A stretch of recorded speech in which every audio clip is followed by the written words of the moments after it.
In a small, vibrant village nestled between the lush green hills of the Seychelles, there lived a boy named Tizan. Tizan was not like the other children in the village. He was small in stature, but what he lacked in size, he more than made up for in courage and intelligence. The people of the village often marveled at his cleverness, and though they sometimes doubted his ability to accomplish great feats, they could not help but be impressed by his determination. The village was peaceful, surrounded by towering trees and the gentle hum of the ocean waves that crashed against the shores nearby. The villagers lived simple lives, fishing, farming, and telling stories by the fireside at night. But despite the tranquility of the village, there were dangers that lurked beyond its borders. The seas surrounding the islands were known for their treacherous waters, and it was said that pirates roamed these parts, always on the lookout for treasure and unsuspecting victims. One day, as Tizan was wandering through the forest collecting wild fruits, he stumbled upon an old man sitting under a tokomaka tree. The old man had a wise look about him, his eyes twinkling with the knowledge of many years. Tizan, always eager to learn, approached the old man and greeted him with respect. "Good day, grandfather," Tizan said, bowing his head slightly. "What brings you to this part of the forest?" The old man looked at Tizan and smiled. Young Tizan, I have been waiting for someone like you. I have a story to tell, and I believe you are the one who needs to hear it." Tizan's curiosity was piqued. He loved stories, and especially those that carried lessons or adventures. He sat down beside the old man, ready to listen. The old man began his tale. Long ago, in these very islands, there was a group of fierce pirates who terrorized the seas. They were known as the Black Wave, for they moved swiftly and silently like the waves in the dead of night. Their leader was a ruthless man named Captain Ironclaw, feared by all who knew of him. He had a hand as strong as iron, and his heart was even harder. Many a sailor had met their end at the hands of Captain Ironclaw and his crew. Tizan listened intently, his mind racing with images of the dreaded Captain Ironclaw and his pirate ship cutting through the waves. One day, the old man continued, Captain Ironclaw had a rumor of a great treasure hidden somewhere on these islands. A treasure so vast, it was said to grant untold power to whoever possessed it. Captain Ironclaw, greedy as he was, decided that he must have this treasure, no matter the cost. The old man's voice dropped to a whisper, drawing Tizan even closer. But the treasure was protected by a powerful guardian.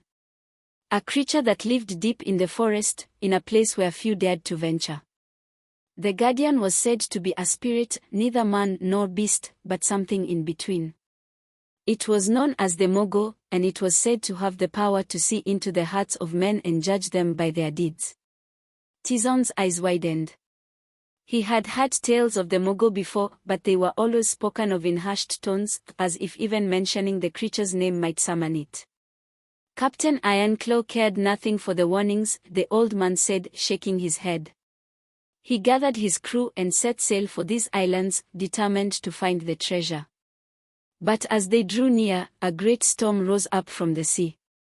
The waves towered over their ship, and the wind howled like 1,000 banshees. The ship was tossed about like a leaf in the wind, and many of the pirates were lost to the sea. Only Captain Ironclaw and a few of his men survived, washing ashore on these very islands. The old man paused, his gaze distant as if recalling the events himself. Tizan held his breath, waiting for him to continue. With nothing but the clothes on their backs and the weapons in their hands, Captain Ironclaw and his men began their search for the treasure. They hacked their way through the dense forest, driven by greed and desperation. Days turned into weeks, and still, they found nothing.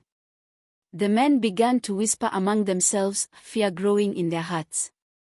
They spoke of the Mogo, of the guardian that watched their every move, waiting to strike. Tizan could feel his heart pounding in his chest. He could almost see the pirates, ragged and tired, pushing through the jungle, their eyes wild with fear and greed. But Captain Ironclaw would not be deterred, the old man said. He pressed on, deeper into the forest, until one day they stumbled upon a clearing. In the center of the clearing stood a giant tokamaka tree, its branches stretching high into the sky. Beneath the tree, they saw something glinting in the sunlight. It was a chest, half buried in the ground, with ancient symbols carved into its surface. The treasure had been found. Tizan leaned forward, eager to hear what happened next. Captain Ironclaw's eyes gleamed with triumph. The old man continued. He ordered his men to dig up the chest, but as they did, the ground beneath their feet began to tremble. The sky darkened, and a chill wind swept through the clearing. The men froze, fear gripping their hearts, for they knew that they had awakened the guardian. Suddenly, the old man's voice grew deep and resonant, as if he were channeling the spirit of the Mogo himself. The Mogo appeared before them, rising from the earth like a shadow-given form. Its eyes glowed with an eerie light, and its voice echoed through the trees. "Who dares disturb the treasure of the ancients?" it demanded. "Who dares to take what is not theirs?" Tizan shivered as the old man spoke, the words sending a chill down his spine. "The pirates were paralyzed with fear," the old man said. But Captain Ironclaw, blinded by greed, stepped forward. "I am Captain Ironclaw," he declared. "And I will take what I desire, guardian or no." The old man shook his head sadly. The Mogo gazed into Captain Ironclaw's heart and saw only darkness. It knew that the captain was beyond redemption. With a wave of its hand, the earth opened up beneath the pirates, swallowing them whole. Only Captain Ironclaw was left standing, but the treasure was lost to him forever. The Mogo spoke once more, its voice filled with sorrow. "Your greed has led you to this end, Ironclaw. May your soul find no rest." And with that, Captain Ironclaw was turned to stone, a monument to his own hubris. The old man's voice softened as he brought the story to a close. "And so, young Tizan, the treasure of the ancients remains hidden, guarded by the Mogo. But the lesson of Captain Ironclaw's fate lives on. It is a warning to all who seek to take what does not belong to them, to all who let greed cloud their hearts." Tizan sat in silence, the weight of the story settling over him like a blanket. He looked up at the old man, who smiled gently. "You have a good heart, Tizan," the old man said.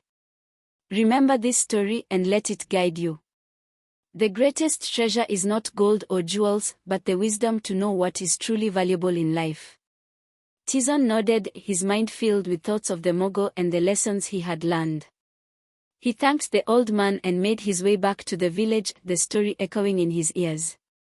Days passed, and Tizan could not stop thinking about the tale. He knew that the old man had chosen to tell him this story for a reason. And as he grew older, Tizan's wisdom and bravery became known far and wide. He became a leader among his people, guiding them with a steady hand and a clear mind. And though he faced many challenges, he always remembered the lesson of the Mogo, choosing to walk the path of righteousness over the lure of greed. And so, the story of Tizan the Brave Boy spread across the islands, the tale of courage, wisdom, and the enduring power of a good heart.